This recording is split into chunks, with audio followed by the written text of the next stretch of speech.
अयोध्या में एक सुबह ऐसी आई जिसे बहुत कम लोग जानते हैं। उस समय राम अभी बहुत छोटे थे। उनकी उम्र इतनी थी कि वे ठीक से बोल भी नहीं पाते थे, लेकिन उनकी आंखों में एक ऐसी शांति थी जिसे देखकर महल के बड़े बड़े ज्ञानी भी चुप हो जाते थे। कहते हैं कि बालक राम को सुबह की पहली किरण बहुत प्रिय थी। जैसे ही सूर्य उगता, वे अपनी छोटी छोटी उंगलियां उस रोशनी की ओर बढ़ाते और मुस्कुराने लगते। माता कौशल्या अक्सर यह देखकर हंस देती और कहती, देखो, सूर्य भी मेरे लाल से मिलने आता है। लेकिन एक दिन वही खेल एक रहस्य बन गया। उस सुबह महल की छत पर राम अपनी माताओं के साथ थे। पूर्व दिशा से उगता हुआ सूर्य धीरे धीरे आकाश में ऊपर चढ़ रहा था। बालक राम अपनी मासूम आंखों से उसे देख रहे थे। अचानक उन्होंने अपना नन्हा हाथ आगे बढ़ाया, जैसे किसी प्रिय चीज को पकड़ना चाहते हो। उसी क्षण कुछ ऐसा हुआ जिसे देखकर महल के पहरेदार तक घबरा गए। कहते हैं सूर्य वहीं ठहर गया। उसकी गति धीमी हुई, फिर मानो रुक ही गई।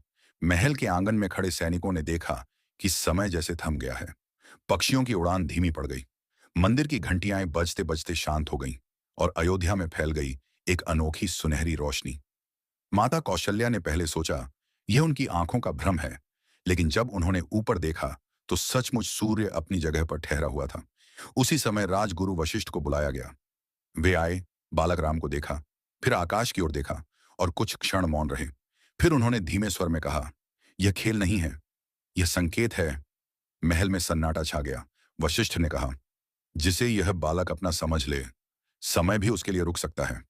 कहते हैं कि उस पल स्वयं सूर्य ने अपने प्रकाश को कोमल कर लिया था, क्योंकि वे उस बालक के तेज को पहचान चुके थे। लोक कथा में आता है कि सूर्यदेव ने मन ही मन प्रणाम किया और कहा, आज मैं रुका हूं, क्योंकि मेरे सामने वह है जिसके नाम से युग चलेंगे। माता कौशल्या ने घबराकर राम को अपनी गोद में उठा लिया। जैसे ही राम ने मुस्कुराकर अपना हाथ नीचे किया, सूर्य फिर धीरे धीरे आगे बढ़ने लगा। समय फिर चल पड़ा। हवा फिर बहने लगी। पक्षियों ने फिर से गाना शुरू कर दिया।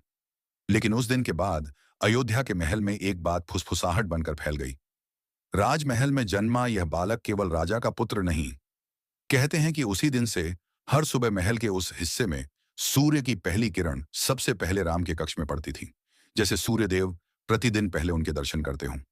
सबसे रहस्यमयी बात यह मानी जाती है कि वर्षों बाद जब वनवास के समय राम कठिन दिनों से गुजर रहे थे, तब भी प्रातःकाल की पहली किरण अक्सर उनके चेहरे पर आकर ठहर जाती थी, मानो सूर्यदेव अपने पुराने खेल को याद कर रहे हों।